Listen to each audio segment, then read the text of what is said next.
সব গম পাইছো তহঁতৰ গাড়ীয়া ভাগি ভাগি মাথা নষ্ট হৈ গৈছে পাগলটো এই ভুৱন ইংলিছ মাষ্টৰ তাক কবি মই আহি আছো আৰু পিকনিক যাবা পিকনিকৰ বেয়া বস্তু নাখাবা পিকনিকৰ অহাৰ পিছত সিদিনাখন তাই এদিনত 10 বাৰ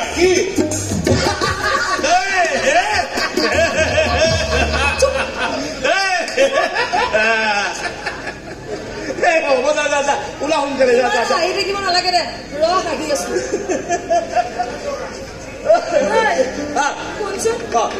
তোৰ এই বাইকখন আছে কাৰণেহে মই তোক বজাৰলৈ লগ ধৰিছো নহ'লে বজাৰ চজাৰ যাবলৈ তোৰ দৰে একো দৰকাৰ নাই আৰু তোক যদি তেলৰ পইচা লাগে কৈ দিম হয় নেকি তেলৰ পইচা দিবি ঠিক আছে দে তেলৰ পইচা দিয়া যদি এটা কামেই কৰিবি আজি তোক ইমান দিনে যে অনাই নিয়া কৰিছো গোটেই বছৰত তেলৰ পইচা দি দিবি এইটা ভাল কাম কৰিছ তই তেলৰ পইচাটো দে আমি আপোনাৰ চাইড মানে তোক পিছত বুজাই আছো ককাৰে কল কল কল কল কল ধুমুহা হাবি হবে তই বহি থাকচোন চুপচাপ অৰ্ডাৰ চোৱা নাই ডাঙৰ হৈছতো কি হ'ল ডিঙি ঘূৰাই ঘূৰাই আছ যে 180 ডিগ্ৰীতকে বেছি ঘূৰিলে ডিঙি ভাগি যাব ফ্ৰেকচাৰ বুলি কয় তই যে কি কথা কব ভুৱন দা এই একদম ঠিক কথা কৈছ পইচা সময় কথা নহ'লে কিন্তু পিছত পস্তাবি অকল তেলৰ হিচাপ দি থাকোঁতে যাব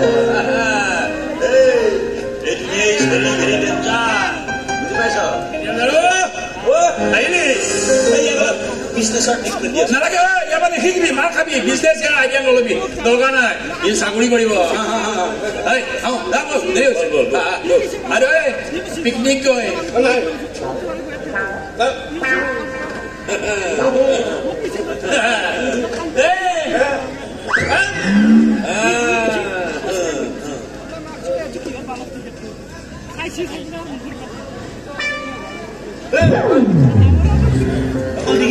কাম কৰি যাব নেকি তোক কৈছো না নাই মই কি নাজানো বুলি ভাবিছ তহঁতৰ আৰু সময় থাকোঁতে কথাবিলাক কৈ দে আজিয়ে কৈ দেই নহ'লে কিন্তু মেনেজমেণ্ট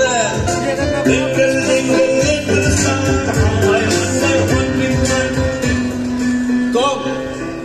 এদিন নিশ্চয় কম আৰু মোৰো বিশ্বাস আছে যে মই মোৰ মনৰ কথাখিনি শুনিবলৈ অধীৰ হেঁপাহেৰে ৰৈ আছো